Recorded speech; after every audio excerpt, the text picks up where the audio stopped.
Mời các bạn lắng nghe chương trình Vẽ kể chuyện, chuyên mục Chuyện linh dị, giọng đọc Thủy Tiên. Chuyện linh dị Việt Nam, bí ẩn Gò Bà Quá. Xưa ở xã Nam Mẫu thuộc tỉnh Bắc Kạn có một người đàn bà quá và đứa con trai tuổi còn rất nhỏ. Bà phải đi làm thuê làm mướn vô cùng vất vả, nhưng dân làng thì hắt hủi xua đuổi, khinh bà mẹ quá con côi. Họ hết phốt bà chuyện này đến chuyện khác, cho bà là xui xẻo, sát phu, không cho con cái của họ chơi chung với con của bà, thậm chí gây áp lực với nhà trường để đuổi học đứa bé. Năm ấy hạn hán kéo dài, trưởng làng bèn mở một buổi cầu mưa. Dân làng ai nấy ăn mặc đẹp đẽ, nô nức lên chùa dự lễ, còn hai mẹ con bà quá thì phải tới phụ quét dọn bên ngoài. Bỗng có một bà lão ăn xin gầy gò lợ loét, quần áo bẩn thỉu, bốc mùi nghèo túng, vừa đi vừa thều thào xin ăn.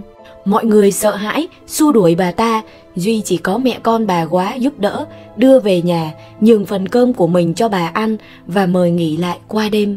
Đến khuya, hai mẹ con đói bụng quá ngủ không được, nhìn ra chỗ bà già nằm thì thấy một con dao long khổng lồ, đầu gác lên xà nhà, đuôi thòng xuống đất, đang cuộn mình mà ngáy khò khò. Hai mẹ con kinh hãi rụng rời, đành sử dụng tuyệt chiêu mình không thấy nó thì nó không thấy mình, nhắm mắt nín thở, nằm im phó mặc cho số phận. Sáng ra họ chẳng thấy con dao long nữa, trên trõng vẫn là bà cụ ăn mày. Bà bảo rằng vùng này sắp có lụt lớn và đưa cho một gói cho, dặn đem rắc quanh nhà. Người mẹ lo lắng hỏi cách nào cứu người bị nạn. Bà cụ lắc đầu, thiên tai là điều không ai báo trước, chẳng qua thấy hai mẹ con hiền lành tốt bụng nên mới phá lệ, còn những kẻ vô cảm suốt ngày chỉ biết sống ảo trưng diện đua đòi chỉ trích vu khống bịa đặt khinh nghèo trọng giàu thì cứu làm gì. Bà quá vẫn một mực cầu xin cứu người. Bà cụ bèn nhặt hạt thóc cắn vỡ ra rồi đưa cho bà, dặn dùng nó để làm việc thiện. Nói xong bà biến mất. Người mẹ cùng con trai chạy đi báo tin, nhưng dân làng không ai nghe cả, còn cười cợt cho rằng bà rảnh quá không có việc gì làm. Bà đem cho rắc quanh nhà rồi tính rắc thêm cho nhà hàng xóm, nhưng lạ thay cứ muốn rắc thì lọ cho bỗng hết ngang.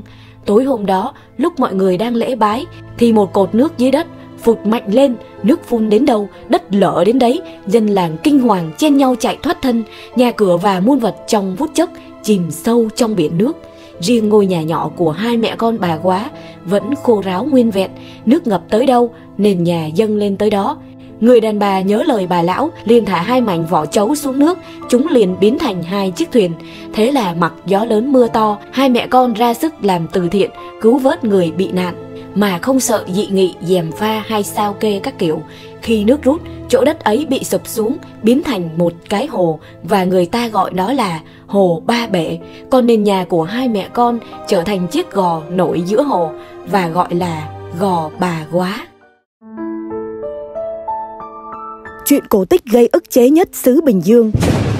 Xứ Bình Dương không chỉ nổi tiếng có nhiều cây ăn trái, mà con gái Bình Dương còn đẹp tê tái lòng người. Xưa ở xóm Hạnh Dương có nàng hot girl tên là Thi Bình, vốn là con nhà Trâm Anh Thế Việt, rích kích Bình Dương. Cha làm quan lễ bộ trong triều, kiêm chủ vựa trái cây lớn nhất Bình Dương. Có chàng trai tên Lục Xương, cha làm thương lái nên hay ghé nhà Thi Bình mua trái cây bỏ xỉ. Lục Xương cờ rớt Thi Bình và tỏ tình với cô.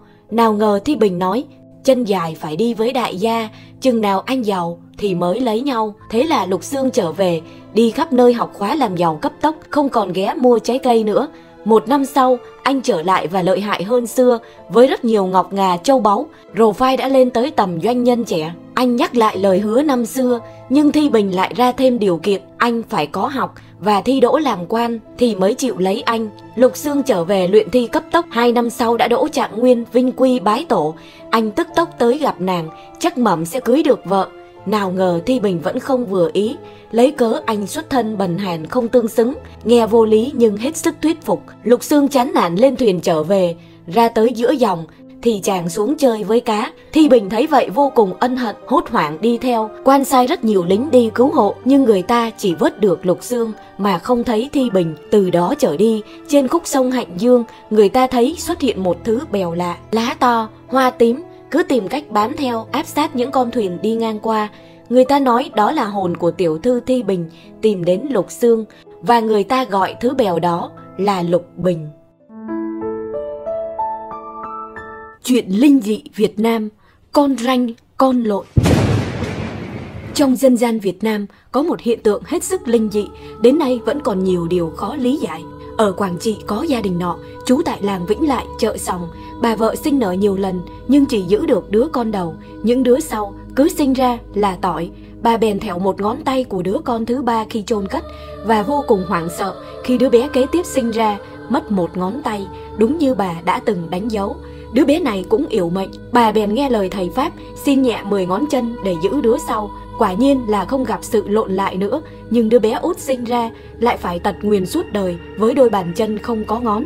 Hầu hết các đứa trẻ đầu thai chỉ nhớ kiếp trước trong khoảng thời gian dưới 6 tuổi, sau đó ký ức của chúng nhạt dần, trên 10 tuổi sẽ quên hết và sống cuộc đời hiện tại. Và cũng có một câu chuyện liên quan vấn đề này. Xưa có hai người ở tỉnh xa cùng đi lính với nhau và rất thân thiết. Đến lúc giải ngũ, mỗi người về nhà nấy, một người trở nên giàu có, còn người kia làm mãi vẫn nghèo đói. Người nhà giàu thấy bạn nghèo túng, liền đưa cho vay 10 lạng bạc để làm vốn.